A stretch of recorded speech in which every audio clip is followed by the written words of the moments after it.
municipale 2020. Aujourd'hui, je suis avec Aline Marchand, maire de Mauliette. Bonjour. Bonjour. Alors, vous avez pris le mandat en cours de route entre 2014 et 2020. 16. Je suis arrivée en 2016, fin 2016. Fin 2016, donc ça fait 3 ans que vous dirigez la commune de Mauliette. Vous repartez avec Mauliette pour tous. C'est le message que vous voulez faire passer aux Mauliettois. Vous continuez à travailler pour l'ensemble des Mauliettois sans... Oui, c'est ça. Donc on avait la liste Mauliette pour tous en 2016. Donc on continue sur le même, dans le même esprit, Mauliette pour tous 2020, puisque avec une majorité de l'ancienne équipe. Et on a également de nouvelles personnes qui nous ont rejoints. Avant de démarrer le programme, ce que vous comptez faire, on va un peu vous présenter, puisque justement, on n'a pas trop eu l'occasion de vous voir, de savoir qui vous êtes. On vous voit en tant que maire. Alors, présentez-vous en quelques mots. Alors, je suis Aline Marchand, j'ai 58 ans. J'habite à Mauliette depuis plus de 30 ans. Je travaille à la SOGEM. J'ai été élue sur les deux mandats de Madame Canquette, de 2001 à 2014. Et je suis revenue aux affaires en 2016 suite aux élections de mi-mandat. Voilà, j'ai beaucoup été investie dans les associations depuis que je suis arrivée à Mauliette. Je me suis occupée, on a créé le centre de loisirs des étangs en 1994 avec quelques parents. Ensuite, avant, j'ai fait partie de l'équipe locale de basket. Ensuite, je me suis également investie dans les associations, dans l'association des parents d'élèves. J'ai été présidente pendant toute la scolarité de mon fils. Et ensuite, il m'a paru naturel de m'investir dans la collectivité avec Madame Canquette en 2001. Justement, qu'est-ce qui vous a attiré dans cet investissement? Pourquoi passer le cap et s'occuper d'une commune? Parce que c'est quand même lourd à gérer une commune. Écoutez, moi je suis proche des gens. Pour moi, la proximité, c'est l'essentiel. Je suis proche des gens. J'aime bien Mauliette. J'adore Mauliette. Moi, m'investir dans la vie locale, ça me paraît essentiel. Et j'ai toujours participé à la vie locale. Alors, pour diriger une mairie, on sait très bien qu'on n'est pas tout seul, il faut une équipe. Il faut une équipe. Alors, vous veniez de le dire, vous êtes reparti avec une grande majorité de ceux qui étaient avec vous, et avec quelques petits nouveaux. Oui. Comment vous constituez justement cette équipe? Comment vous l'avez bien mise en place? Alors, bien sûr, on recherche des compétences, bien évidemment, et des gens motivés et investis. Aujourd'hui, parmi l'équipe... Les nouvelles personnalités qui nous ont rejoints, on a beaucoup de personnes qui sont investies dans les associations, qui participent quotidiennement. On a une personne qui est à l'association Clic et Plume, la médiathèque, et qui s'investit pour les jeunes et les enfants. On a d'autres personnes qui sont dans diverses associations, la chasse. Voilà, donc c'est vrai que ça fait... Pour moi, il est essentiel que les personnes se sentent investies dans le village et participent à la vie locale. Alors, une fois que cette liste est constituée, il va falloir faire des propositions. Oui. Avant même de parler du futur, on va parler du présent. En 3 ans, vous avez déjà commencé à installer des choses, à mettre en place des choses. Quels sont un peu votre bilan, en parlant du mot? Oui, le plus gros chantier a été le pôle animation. C'est un gros chantier qui nous a pris beaucoup de temps. Bon, c'est un dossier que nous avions démarré en 2011 même, 2011. Qui était presque abouti. On avait des subventions. Les élections de 2014 ont fait que ce dossier a été abandonné. Nous l'avons repris en 2016. Nous l'avons amélioré. Nous l'avons travaillé en concertation avec les présidents d'associations. Le projet a été retravaillé et je disais amélioré parce qu'il a été mis un petit peu au goût du jour. Et puis nous sommes allés à la recherche des subventions. Évidemment, il a fallu recommencer les dossiers. Et aujourd'hui, c'est un projet... Qui est financé à 60% par les subventions. 800 000 € de subventions nous avons trouvé. Et alors je vais vous demander, le projet, en quoi il consiste? Parce que c'est un gros projet, mais justement bien expliquer aux gens qui se rendent compte de ce que ça va leur apporter. Alors c'est un projet qui était à destination des associations en priorité, avec une grande salle commune de 300 places, un bar, cuisine et des vestiaires, une salle pour la gym, le sport, une salle également, 3 salles à l'étage pour toutes les différentes associations, la peinture, les jeunes d'antan et d'autres associations. Donc il y a quand même 5 salles, 6 salles avec le bar. Et ensuite, on a couplé ce projet avec l'association de skatepark parce qu'on va créer des modules de skate indoor. Donc on s'est rapproché de la Fédération française de skate pour créer une structure indoor. Donc c'est l'association Loose Bay qui va gérer ce dossier et cette activité, là, qui est une association Messanges-Moliette. Donc là, on se rend compte que c'est un projet qui est en cours, mais qu'il va falloir cette deuxième mandature pour le finir. Tout à fait, puisqu'il n'est pas totalement terminé. Il sera livré, je pense, fin mars, entre mi-mars et fin mars, donc très prochainement. Mais voilà, la première date, presque. C'est le 19 avril, donc il faut qu'il soit opérationnel pour le 19 avril. Donc on peut résumer un lieu de vie. Un lieu de vie pour toutes les associations, oui. Voilà, ce qui était la première priorité de ça. La jeunesse, vous en avez parlé, donc vous avez fait ça. C'est vraiment important pour une commune comme Moliette? Bien sûr, on est une commune littorale et sur les communes littorales, on sait très bien que le foncier est très élevé. Nous, on est présent pour l'instant. On a à cœur à installer les jeunes sur la commune. Une mixité de la population sur les communes littorales, c'est important pour les écoles. Pour la crèche, on a une crèche communale, pour toutes les associations également, et pour une vie de village comme le nôtre. On est quand même menacé depuis 2 ans de fermeture de classe. Donc on a 10 classes sur le RPI. L'année dernière, on a été menacé, cette année également, donc on est juste. Donc le renouvellement de population est important pour des communes, des petits villages comme le nôtre. Une petite parenthèse, RPI, ça veut dire? RPI, regroupement pédagogique intercommunal. Les écoles sont regroupées sur 3 communes, Moliette, Azur, Messanges. Voilà, c'est important de bien comprendre que grâce à ça, vous pouvez continuer à avoir une vie à l'intérieur de vos communes grâce à ces rapprochements. Tout à fait. Aujourd'hui, quand le RPI a été créé, tous les villages perdaient de la population, donc il a fallu regrouper les écoles pour conserver nos écoles sur chaque village. Maintenant, ça fonctionne bien, mais à nous d'être vigilants sur le renouvellement des populations qui fait que les écoles survivent également. Oui, parce qu'une des grandes problématiques de Moliette, c'est, comme vous dites, la population à l'année, qui tout d'un coup va, je ne sais pas, multiplier par combien l'été? 25-30. 25-30, donc oui. c'est vraiment c'est compliqué à gérer. C'est compliqué à gérer. On est une commune de 1200 habitants à peu près maintenant, 1300 peut-être, le recensement étant l'année prochaine.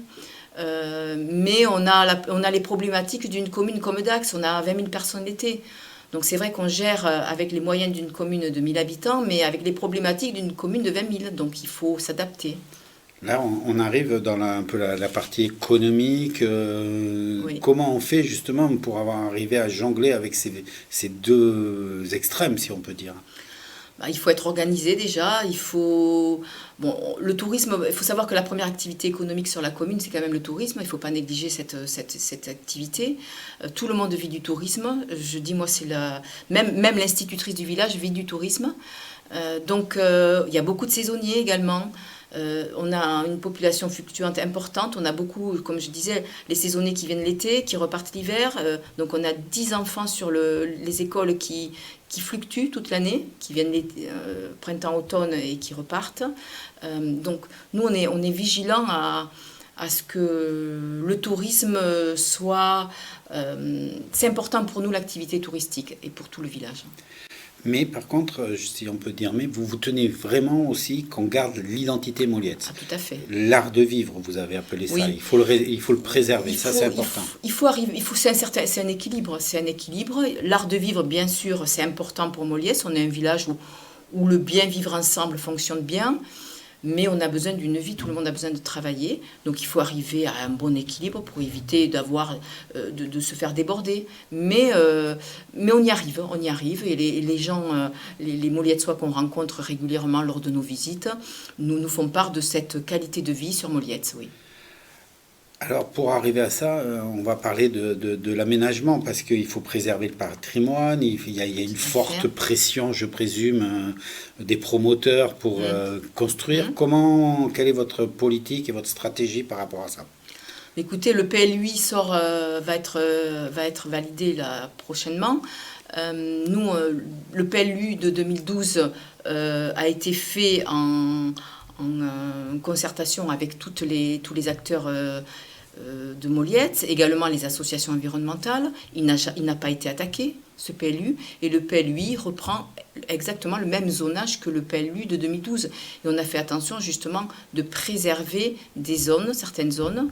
On a retiré 20 hectares de constructibles dans le PLU de 2012 et le zonage du PLUI reprend exactement la même chose. Donc vous voulez garder cet équilibre, avoir... Tout à fait. Ok, on a besoin d'urbanisation, mais pas trop. Voilà, on reste vigilant à tout ça. Après, un des grands points, un grand débat aujourd'hui, c'est l'environnement, l'énergie, le durable. Oui. Comment vous jonglez avec ça? Écoutez, nous, on est très attentifs et c'est une de nos préoccupations, l'environnement également. Vous voyez, on a mis en place avec au sein de la commune des opérations de nettoyage de plage. On en avait justement une hier. On a eu 130 bénévoles qui sont venus nous aider à nettoyer la plage. On a ramassé plus de 7 mètres cubes de déchets.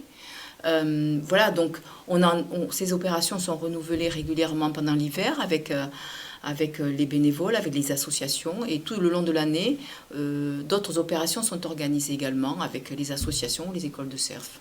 Même un point important, parce que je me souviens d'avoir fait quelque chose avec l'embouchure du courant du Ché, qui est quelque chose d'important à Moliette. C'est un périmètre de réserve, donc c'est un site préservé. On peut pas faire n'importe quoi. C'est un site, c'est une zone naturelle. Donc là, on entretient, on fait des opérations manuelles de nettoyage, mais évidemment, on ne peut pas construire dans cette zone-là. C'est évidemment interdit. Mais on est très attentif à cet espace-là, qui est quand même la carte postale de Moliette. Oui, courant du Ché, c'est quand même connu. Hein. Les infrastructures, parce que là on parlait tout à l'heure de ces différences d'habitation, je présume qu'il faut aussi des infrastructures, l'eau, l'assainissement, oui. la voirie. Oui. Comment vous le travaillez, votre programme par rapport à ça? Alors l'eau, l'assainissement, on y travaille depuis des années. Maintenant c'est Emma qui gère tout ça. Donc nous avons un monsieur eau et assainissement au sein du conseil municipal qui s'occupe de ça de façon très performante. Donc là, le diagnostic de l'eau au assainissement a eu lieu déjà depuis quelques temps. Il y a un bureau d'études qui a été nommé pour trouver de nouvelles ressources. Enfin, c'est le diagnostic de l'eau potable qui a été fait. On recherche de nouvelles ressources sur Moliette. Donc là, c'est en train le bureau d'études a été retenu et des sondages sont en cours là pour retrouver de nouvelles ressources. Là, on sent bien à chaque fois dans la discussion, c'est ce que vous êtes en train de faire qui sera continué en permanence sur le prochain bilan. Oui. Vous allez travailler énormément sur cette base. C'est bien ça. Nous, on est aux affaires depuis 3 ans. Donc, en 3 ans, on n'a pas pu tout mener. Évidemment on est entre les 3 ans et les 6 ans qui vont venir. Donc, c'est un lien sur ces années-là. Donc, on va poursuivre ce qu'on a engagé sur ces 3 années. Et l'eau et l'assainissement en fait partie également, oui. Puis on va amener quelques nouveautés. Je présume qu'en 3 ans, vous avez eu le temps de voir des choses qui vous manquent et que vous aimeriez développer. J'ai lu, moi, la Maison des Anciens, par exemple. Alors, la Maison des Anciens, c'est un projet qu'on avait également sur le mandat précédent, sur les 3 ans qui viennent de passer, on a juste démarré, mais on est en phase de poursuivre. C'est une maison qu'on va travailler avec Maison AGV, qui ont déjà une expérience dans l'est de la France, qui s'implantent maintenant dans la région Aquitaine, qui ont 2 projets dans les Landes, donc Moliette et Waireleuil. C'est une maison qu'on appelle un petit peu maison commune. On organiserait 3 maisons de 8 studios, de 8 appartements de 25 mètres carrés. Chaque appartement serait équipé, bien évidemment. Chaque maison aurait sa zone de vie commune, où ils pourraient faire leur cuisine entre eux, avec des auxiliaires de vie. Il y aurait également 3 auxiliaires de vie par maison, puisqu'il faut assurer les rotations jour et nuit. Donc ça ferait 9 emplois créés. Et cette maison des anciens s'adresserait aux personnes vieillissantes en perte d'autonomie, allant de GIR 4 à GIR 2, c'est-à-dire les formes de perte d'autonomie. Ce ne serait pas une maison médicalisée, donc qui n'est pas préparée, qui n'est pas adaptée pour le handicap. Si je comprends bien, c'est voilà, avant d'aller à l'EHPAD ou Tout avant à d'aller fait. dans ça, et il y a C'est la une phase de phase transition. Voilà. intermédiaire Ouais, qui est de plus en plus demandée en tout plus. à fait. Et ça s'adresserait aux personnes de Moliette. On a déjà des demandes de personnes de Moliette, ou les familles des gens de Moliette qui veulent rapprocher leurs parents près d'eux. Et voilà, donc là, ça serait tout à fait adapté. D'accord. Après, vous parliez à un moment donné, bon, mais des saisonniers, mais aussi des jeunes hein, que vous vouliez. Là, on parle d'emploi, Oui. justement. Il faut qu'ils habitent quelque part. Donc là Mm. aussi, vous avez un projet à ce niveau-là. Oui, donc là, cette maison, il y a 9 emplois qui seraient créés dans cette maison-là. Alors, bien sûr, bien que ça soit géré par du privé, on a un droit de regard sur les emplois et un droit de regard sur les résidents. Donc, on proposerait des personnes, des jeunes ou des moins jeunes de Moliès qui souhaitent travailler dans cette maison. Mais c'est vrai que pour nous, l'emploi également, c'est important, hein. C'est important. Après, on sait que sur notre commune, on travaille beaucoup avec l'activité saisonnière. Et mais sur les communes littorales, toutes les communes littorales ont cette problématique-là. C'est vrai qu'on on est soumis à la saison. Et les emplois sont souvent saisonniers. Et alors pour les hébergés, je parlais du lotissement communal. Je crois que vous avez un projet de Oui, lotissement justement pour permettre aux jeunes de s'installer par rapport au foncier qui a un certain coût. bien sûr. Aujourd'hui, on sait que le foncier sur les communes littorales est en augmentation. Et si on n'est pas vigilant à ça, on ne peut pas conserver les jeunes sur les communes. Donc nous, on a des réserves foncières. Donc là, on va lancer un lotissement de 20 lots de 500 mètres carrés à côté de cette maison des anciens. Et c'est une parcelle qui est constructible depuis le poste de 90, qui a à vocation sociale. Donc c'est un projet qu'on a lancé dès 2019. Donc là, on a de fortes demandes de jeunes primo-accédants, jeunes et moins jeunes, mais surtout des primo-accédants qui ont besoin de s'installer et qui n'ont pas les moyens d'acheter des mètres carrés au prix du marché. Voilà, il faut bien comprendre que ces lotissements sont à des prix préférentiels Tout à pour fait, les un mouillés prix de soie. social, oui. Voilà. Oui, oui. Alors on va attaquer le dernier marché avant de parler de la communauté de communes avec un terme qui est assez admirable, démarche ADS. Donc, Alors la démarche ADS, oui. Alors la démarche ADS, c'est l'aménagement durable des stations. C'est l'équivalent de l'ancien plan plage. Donc on s'est lancé dans cette démarche-là depuis 2018. Ça fait pratiquement 2 ans qu'on est dessus. Alors c'est une procédure longue, mais qui est indispensable pour obtenir des subventions. Voilà, donc le principe de la démarche ADS, c'est de travailler sur l'aménagement de la station de Moliès, enfin du village de Moliès et de la station, mais de réfléchir de façon globale et de se projeter à l'horizon 2030, 2040, 2050. Qu'est-ce qu'on veut de Moliès à cet horizon-là?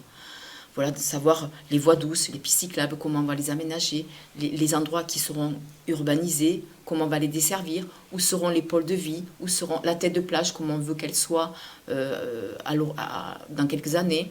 Bon, on travaille sur des aménagements légers, bois, en respectant l'environnement. Voilà, donc c'est un petit peu le principe de cette démarche-là. Où seront les commerces, qui est une identité de Moliès également. c'est que la carte postale reste belle, c'est votre priorité. Tout à fait, tout à fait. Mais qu'on y vive bien tous ensemble. Vivre ensemble, ça. Voilà, vivre ensemble. À chaque fois vous y revenez. Oui, C'est oui, très parce que important pour vous. c'est exactement ce qu'on vit et ce que les gens ce que les Moliettois nous font part, hein. Et c'est le ressenti qu'on a tous les jours, le retour de nos concitoyens. Et c'est vrai qu'on souhaite quand même que cet art de vivre soit maintenu et conservé. Dernier gros chapitre, la communauté de communes. Oui. Alors, je crois que vous êtes très impliqué dans la communauté de Oui, moi, communes. C'est indispensable. C'est indispensable parce il y a des éléments, enfin, il y a des choses qui sont mutualisées et on peut pas, maintenant il faut travailler en intercommunalité pour pouvoir obtenir des moyens plus importants, d'une part, de pouvoir avoir des compétences également. On n'a pas toutes les compétences, donc la communauté des communes est là aussi pour travailler avec nous sur certains dossiers. Puis bon, on sait maintenant qu'avec la loi NOTRe, il y a beaucoup de compétences qui sont transférées à la communauté de communes. Donc la communauté de communes est évidemment prioritaire pour les communes. Aujourd'hui, vous êtes engagé dans Oui, je l'action. suis vice-présidente chargée de la culture. Donc on travaille à Pôle Sud, tout ce qui concerne les pôles culturels Pôle Sud, la Marancine à Souston, qui sont gérés par la communauté de communes, et également, voilà, donc la priorité maintenant au sein de la communauté de communes pour la partie culture, c'est de amener la culture sur les territoires. On s'aperçoit quand même que les gens ont des difficultés, à aller vers la culture. Enfin, c'est pas une priorité. Donc, la priorité pour nous, c'est d'amener la culture sur les territoires, donc de se déplacer. Voilà, donc le Conservatoire des Landes également, qui est basé à Pôle Sud, va faire des sorties sur les communes, des concerts sur les communes, pour pouvoir amener le spectacle, je dirais la culture sur les territoires. Si vous êtes élu, vous repostulerez aussi. Oui, tout à fait, oui, tout à fait. Là aussi, la méthode de travail de Max, tout le monde ensemble, ça c'est important que les 23 Oui. communes travaillent dans la même logique. Bien sûr, on est tous ensemble. Il faut qu'il y ait un esprit de solidarité. Donc, on travaille pour l'intérêt du territoire.